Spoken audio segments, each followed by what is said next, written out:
Baik, assalamualaikum. Selamat bertemu kembali. Kali ini kita bertemu di sesi asinkronus dari kuliah mekanika klasik.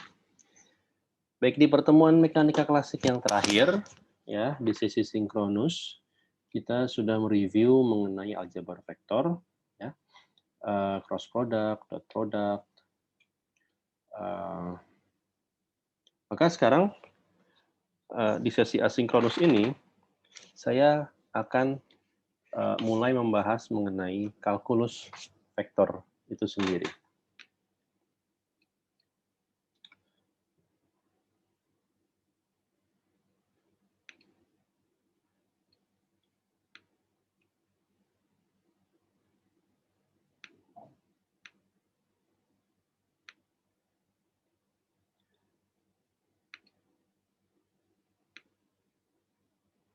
Baik. Nah, saya akan mulai dengan derivatif vektor terhadap skalar, ya, atau turunan. Oke, mungkin saya akan membuat judulnya adalah kalkulus vektor. Sekali lagi, seperti yang saya tekankan ketika pertemuan sinkronus lalu, bahwa ini merupakan review, ya, atau ringkasan dari mata kuliah fisika matematik, ya, atau terutama dalam bahasan analisis vektor. Jadi pembahasan di sini saya tidak akan masuk sedetail apa yang kita pernah bahas di fisika matematika. Saya akan melakukan ringkasan saja, terutama yang penting-penting yang berkaitan dengan aplikasinya di mekanika klasik. Kalian yang penasaran dengan bagaimana penurunannya secara detail didapat, silakan merujuk ke catatan di kuliah fisika matematika ataupun di textbook dari fisika matematika. Nah, poin pertama dari kalkulus vektor yang akan saya bahas adalah turunan vektor terhadap skalar. Ya, terhadap skalar. Jadi,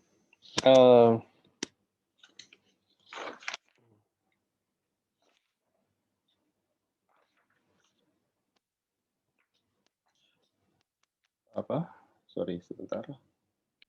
Oke, jadi kalau di kuliah kalkulus, ya, Anda tentunya sudah belajar bagaimana sebuah skalar diturunkan terhadap skalar, ya. Misalnya contohnya, jika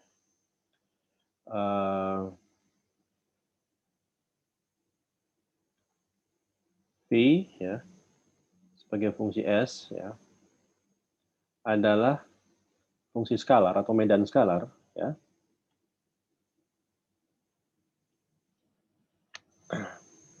yang bergantung pada, ya,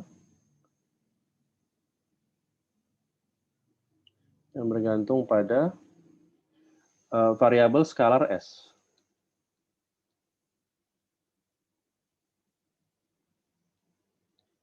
Maka kita bisa menerapkan derivatif, ya. Maka derivatif dv ds ini tentunya adalah turunan, ya, atau laju perubahan v terhadap s, ya. Kita sudah tahu ini, ya. Derivatif v terhadap s. Nah, by definition, karena dia adalah skalar, ya, baik v maupun s-nya skalar, maka terhadap transformasi koordinat objek ini atau kuantitas ini haruslah invarian. Jadi, maksudnya apa? Maksudnya kalau saya punya besaran ini terhadap transformasi koordinat, ya, x menjadi x aksen sama dengan lambda x, Ini berarti saya lakukan transformasi koordinat, maka sekarang dv ds ini menjadi dv aksen per ds aksen, ya kan? Nah, tapi by definition karena dia skalar, fungsi skalar diturunkan terhadap variabel skalar, ya berarti hasilnya juga harus skalar. Maka dia harus sama dengan dv yang lama diturunkan per ds yang lama. Ini sifat dari derivatif medan skalar terhadap skalar. Oke. Nah, sekarang kalau saya punya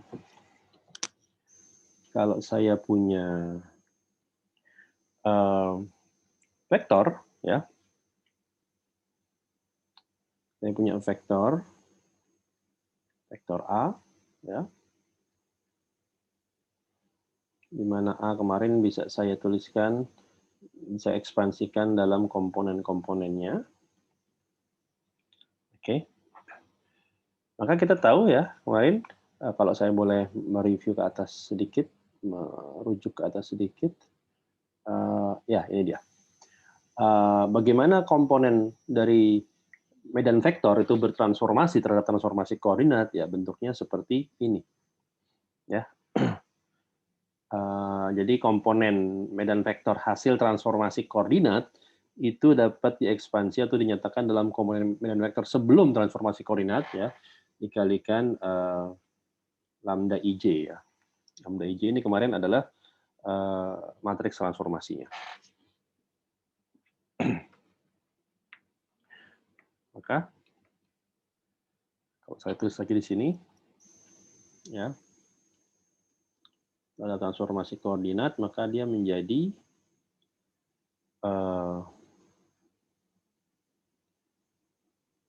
lambda ij aj. Oke. Nah, sekarang vektor A ini, ya, bisa juga dia adalah medan vektor yang merupakan fungsi. Katakanlah dia fungsi dari variabel skalar, ya. Jadi gini, maksudnya adalah kalau A adalah fungsi dari variabel skalar S, maka ya kebergantungan terhadap fungsi tersebut berada di komponen skalarnya, ya. Basis vektornya tentunya tidak bergantung pada variabel skalar tersebut. Nah, maka saya bisa turunkan, ya, saya bisa turunkan medan vektor A terhadap variabelnya, terhadap ya variabel bebasnya. Ini berarti saya menurunkan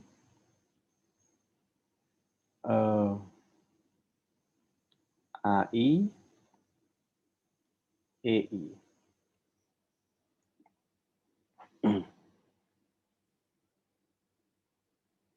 Oh, mohon maaf, saya tadi salah menyatakan. Maksud saya adalah tadi saya menyatakan bahwa E ini tidak bergantung terhadap S. Secara umum dia bisa bergantung terhadap S, mohon maaf ya. Yang tidak bergantung terhadap S adalah matriks transformasinya, ya kan? Matriks transformasinya ini tidak bergantung terhadap S. Tapi EI ini pada kasus kartesian, ya dia tidak akan bergantung terhadap variabel bebas S. Tapi pada kasus koordinat kurvilinier non kartesian bisa saja. Ya. Jadi di sini secara eksplisit berarti turunan ini dapat saya tuliskan sebagai DAI DS EI, ya, ditambah sekarang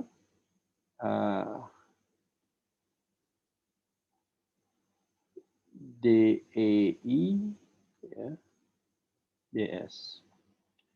Ini bentuk turunan A terhadap S.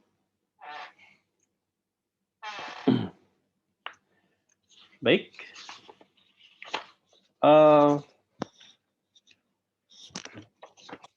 Sekarang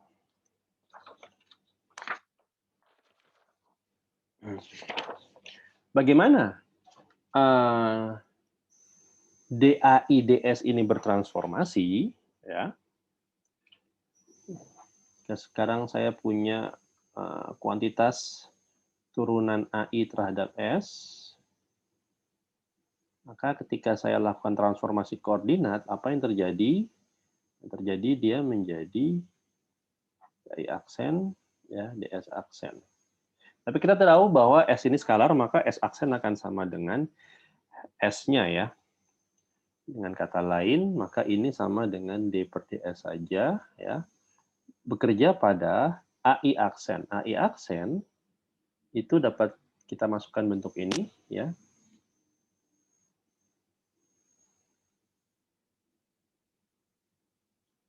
Ya, maka kalau saya masukkan ke sini,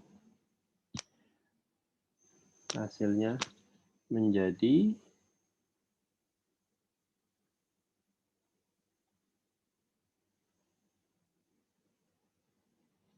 nah, tadi saya katakan bahwa lambda IJ ini tidak bergantung atau independen terhadap S. Maka sekarang saya dapat tuliskan bahwa ini, ini bukan A tapi lambda, IJ, gitu ya, DAJ, DS. Inilah bagaimana komponen vektornya bertransformasi. Turunan dari komponen vektor maksud saya, ya. Baik, ini turunan vektor terhadap skalar, ya. Kita juga bisa membahas turunan vektor terhadap vektor, ya. Atau dengan kata lain di sini saya akan membahas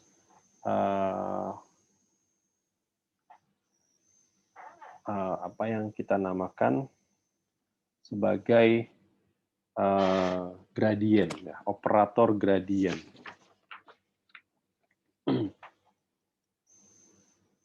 Di sini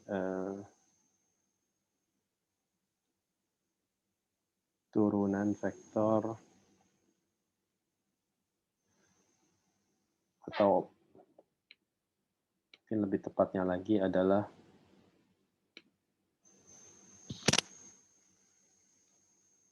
operasi turunan vektor.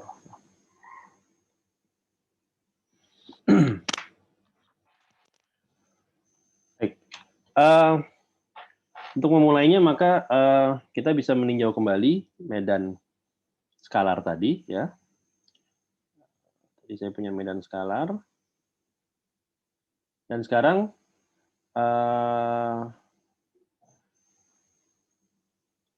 asumsikan bahwa medan skalarnya ini fungsi dari vektor posisi, ya. Fungsi dari vektor posisi. Artinya sekarang saya bisa tulis ini sebagai fungsi XI. Tadi kalau yang sebelumnya fungsi dari suatu besaran skalar, maka ini fungsi dari vektor posisi. Pada transformasi koordinat, medan skalar ini akan bertransformasi menjadi V aksen, ya, XI aksen. Nah, tapi ini by definition harus sama dengan V sebagai fungsi XI. Ya. Sekarang apa yang terjadi kalau saya lakukan operasi turunan dari kuantitas ini? Terhadap apa? Ya, terhadap variabelnya. Jadi saya turunkan, ya.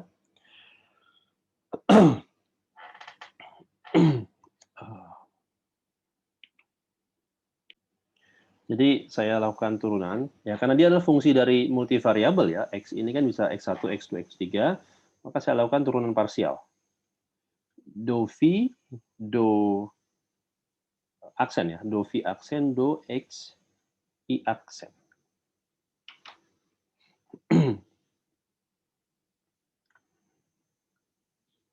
Ini apa?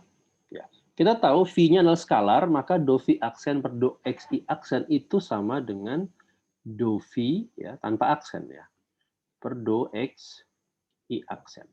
Tapi penyebutnya ini bukanlah skalar, ya. Ini adalah komponen dari vektor posisi. Maka XI aksen tidak sama dengan XI di sini.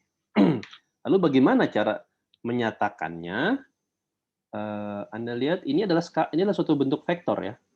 Ini adalah vektor. Tapi kalau Anda perhatikan vektornya ini, komponen vektornya adanya di penyebutnya, ya, bukan di pembilangnya. Pembilangnya adalah skalar, tapi penyebutnya vektor. Nah, untuk menyatakan ini, ya, kita mungkin perlu menengok sejenak ya, kembali ke definisi transformasi vektor posisi ya, xi aksen ya, ini adalah sama dengan j ya, lambda ij xj ya kan. Ini koordinat hasil transformasi dinyatakan dalam koordinat sebelum transformasi. Saya juga bisa melakukan inverse-nya. Jadi inverse-nya saya bisa menyatakan ya xi sebelum transformasi, karena tidak ada aksennya, maka ini adalah koordinat sebelum transformasi. Berarti ini adalah, nah, karena ini inverse-nya, maka lambdanya juga inverse-nya ya. Jadi ini adalah, saya tuliskan ini J, gitu ya. Ini dimulai dari JI. Ini X, J, aksen. Jadi di sini saya menyatakan koordinat sebelum transformasi dinyatakan dalam koordinat setelah transformasi. Jadi ini adalah inverse dari transformasi koordinat. Ya. Ini transformasi koordinat, ini transformasi koordinat yang inverse-nya. Oke. Nah, lalu bagaimana apa kegunaannya ini di sini? Nah, kembali ke turunan dari gradien, turunan dari medan skalar ini, ya, saya bisa menuliskan ini dengan aturan rantai ya. Saya bisa ekspansi dengan aturan rantai, chain rule, do phi, ini bisa saya tulis sebagai do xj, ya, dan di sini do xj, do xi aksen, ya. Oke.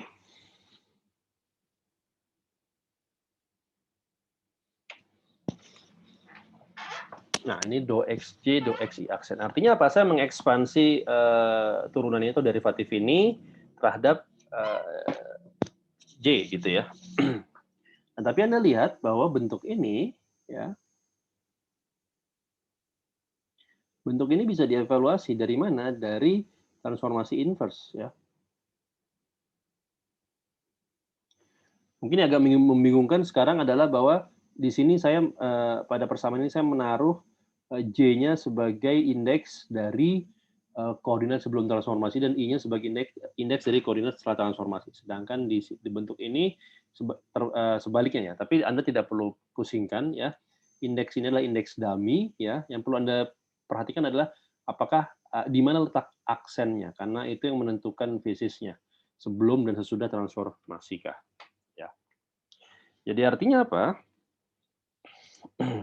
Artinya kalau ini saya kerjakan ya dengan mengacu ke sini dengan sedikit modifikasi indeks, kalau saya bisa tuliskan ini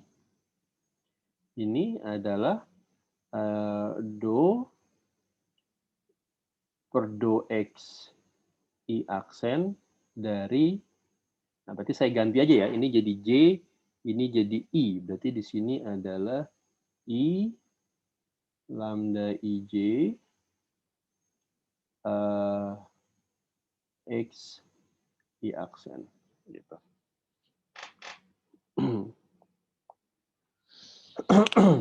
Atau apa?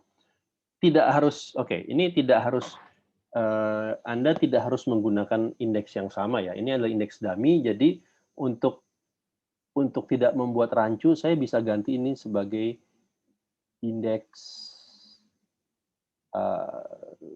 indeks K misalnya ya. Maksudnya gimana? Maksudnya gini. Ini K, maka di sini menjadi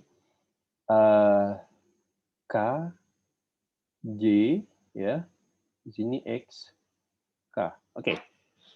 Indeksnya saya buat beda, tapi XK aksen ini adalah sama seperti XY aksen, yaitu koordinat hasil transformasi, karena ada aksennya. Nah, sekarang kita lihat ini operasi ini bekerja pada objek ini. Apa yang terjadi? Ya, lambda KJ ini konstanta, dia tidak bergantung pada pada aksennya. Maka sekarang kita lihat di sini.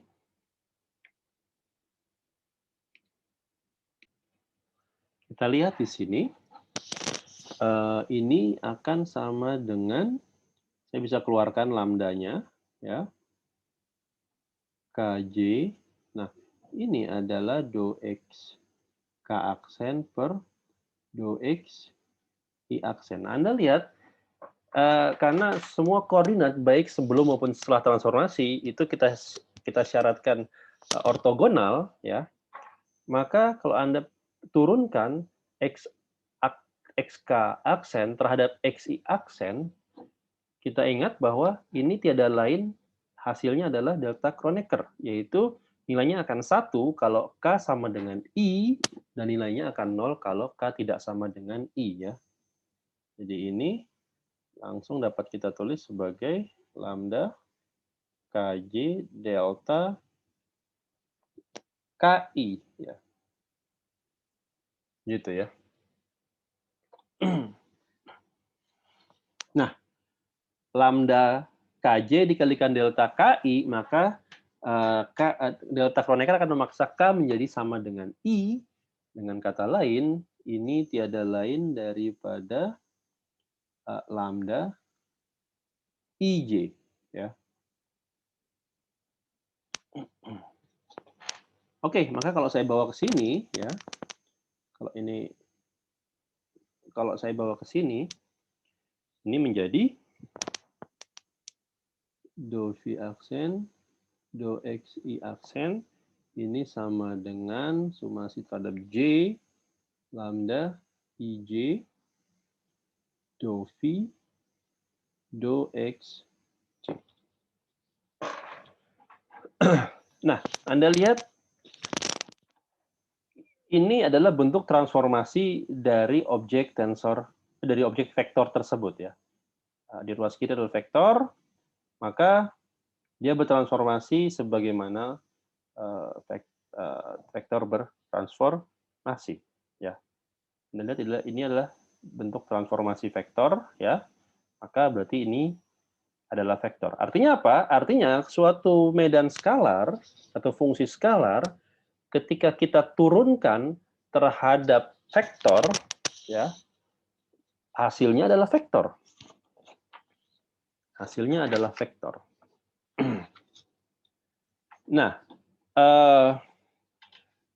dari situ kita bisa mendefinisikan suatu operator vektor, ya, yang namanya del atau nabla, ya, del atau nabla. Definisikan, kita tahu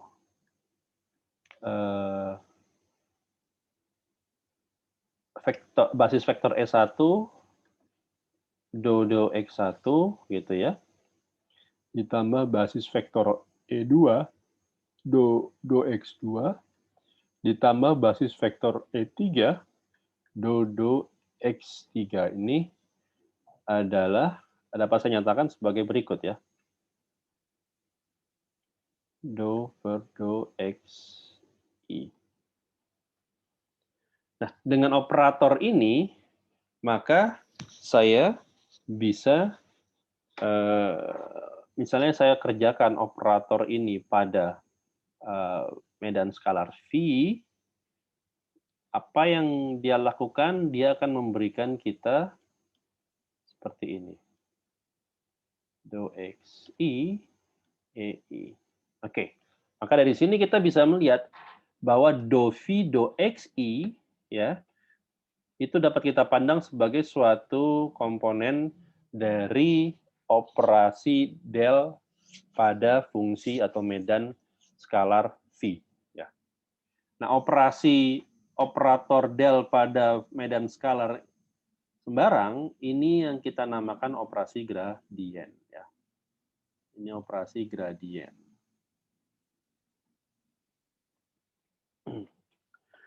Oke. Nah, lalu apa artifisis dari gradien? Artifisis dari gradien kita bisa meninjaunya sebagai berikut.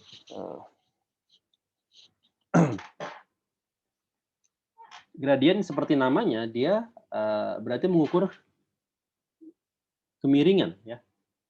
Yang saja sekarang kemiringannya adalah kemiringan yang berarah ya, directional derivatif ya, turunan berarah ya. Karena dia selain mengukur gradien, dia juga mengukur dia juga memiliki arah di sini ya. Nah, satu interpretasi atau satu cara untuk mengetahui interpretasi dari gradien adalah kita bisa meninjau suatu peta topografi ya. Kalau Anda perhatikan yang namanya peta topografi itu biasanya berupa kontur ya. Jadi ya misalnya saya punya peta topografi seperti ini, kontur, peta kontur ya. Anda suka melihat ya di peta-peta suka ada kontur seperti ini ya.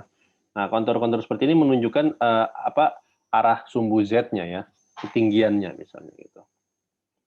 Dan lain sebagainya. Oke. Nah, apa yang dinyatakan oleh titik-titik yang berada pada satu kontur, satu kontur ini ya, atau satu loop tertutup ini ya. Titik-titik yang berada pada kontur yang sama ini, misalnya, ini menunjukkan titik-titik yang memiliki ketinggian yang sama. Ya, jadi misalnya titik A di sini dan titik B di sini, ini memiliki ketinggian yang sama. Jadi kontur ini menyatakan ya kalau dalam bahasa potensial berarti ekipotensial ya. Tapi dalam bahasa peta ini adalah ketinggian yang sama gitu ya. Jadi kalau saya punya titik C di sini, di kontur yang berbeda, berarti ketinggian A dan C ini berbeda ya. Tapi A dan B ini ketinggiannya sama. Nah, maka ketinggiannya di sini apa? Jadi kontur ini, kita dapat menyatakan satu kontur ini dengan suatu fungsi skalar gitu ya, katakanlah V. Ya. Nah, V sama dengan konstan di sini. Ya kan, V di sini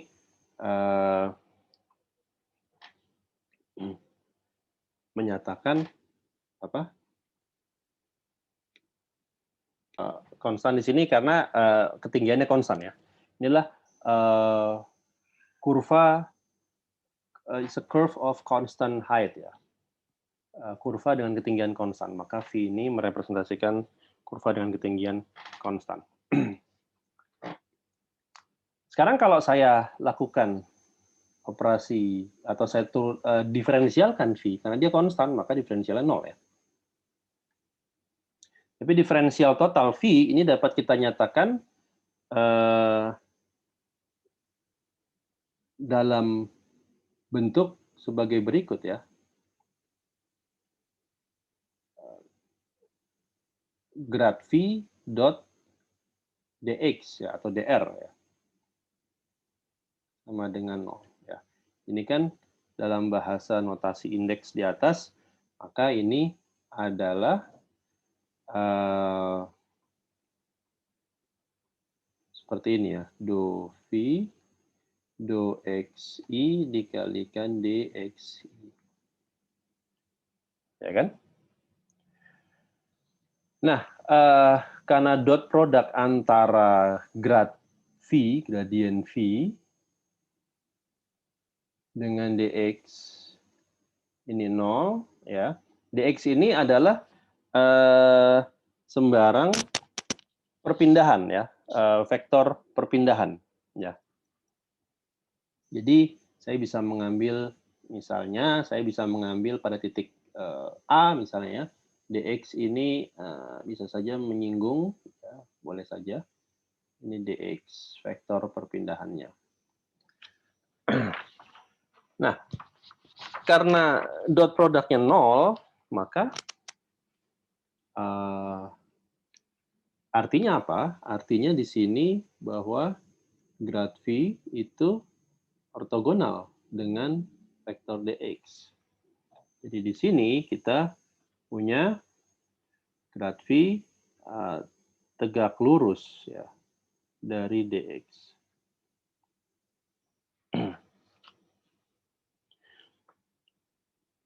Maka di sini kita bisa mengekstrak informasi bahwa grad V ini mengukur ya, atau dia mengukur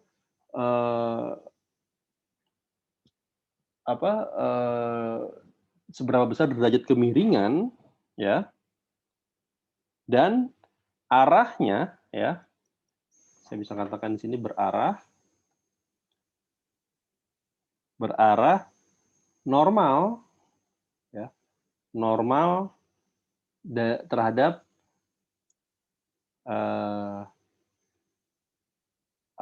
kontur atau permukaan dengan ketinggian konstan ini ya, terhadap permukaan dengan ketinggian konstan tersebut terhadap V gitu ya. Jadi grad V ini mengukur arah normal dari kontur V.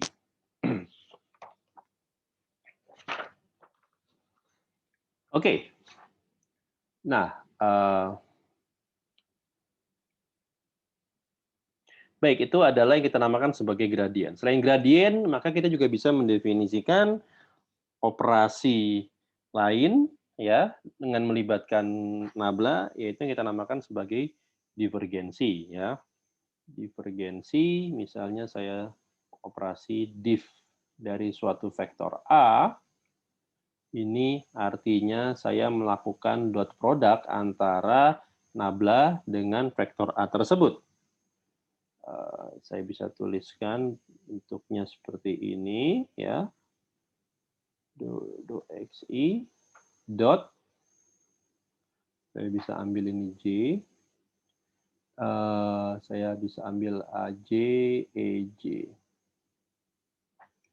Maka Anda bisa lihat di sini saya punya sumasi I, sumasi J,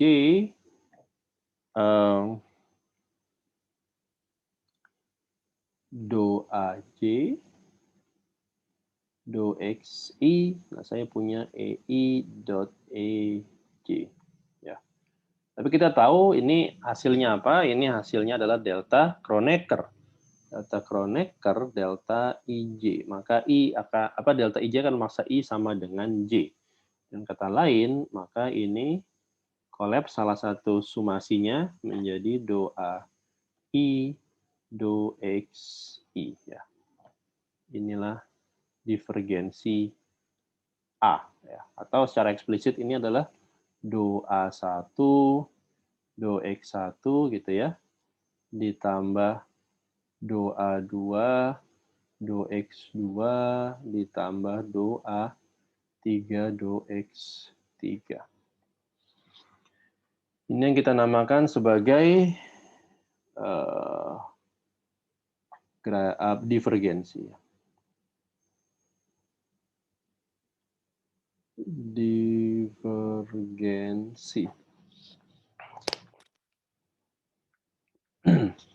Oke, selain divergensi, saya juga bisa mendefinisikan apa yang dinamakan sebagai curl, ya, atau rotasional. Curl dari suatu vektor A, ini definisikan sebagai cross product antara nabla dengan vektor A tersebut. Ya, sama dengan metode yang sama, saya tidak akan mengulangi detailnya. Saya bisa tuliskan ini didapatkan sebagai do AJ gitu ya, do XI dari EI cross EJ. Tapi kita tahu EI cross EJ ini adalah simbol Levi Civita ya. Saya bisa tuliskan semua di sini, berarti saya punya 3 sumasi ya. dari epsilon Kij ya do Aj do Xi EK. Ya, inilah curl dari vektor sembarang.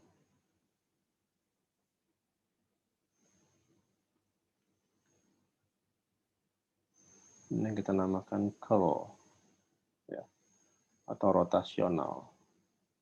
Rotasional. Baik, Anda juga bisa menemukan apa artifisies dari divergensi dan curl ini ya. Kalau Anda ingat, divergensi itu berarti dia mengukur densitas flux yang menembus masuk maupun keluar dari suatu permukaan flux dari vektor ya. Dengan rotasional ini mengukur seberapa besar vektor tersebut berotasi terhadap suatu lintasan atau kontur tertutup ya. Baik, ini pembahasan lebih detailnya sudah pernah kita bahas di FISMAT, jadi saya tidak akan mengulang lagi. Saya kira saya bisa cukupkan ringkasan atau review dari kalkulus vektor sampai di sini. Kita lanjutkan pertemuan berikutnya, yaitu pertemuan sinkronus dengan pembahasan mekanika Newtonian. Baik, saya akhiri sampai di sini bahasan asinkronus ini. Terima kasih atas perhatiannya. Assalamualaikum warahmatullahi wabarakatuh.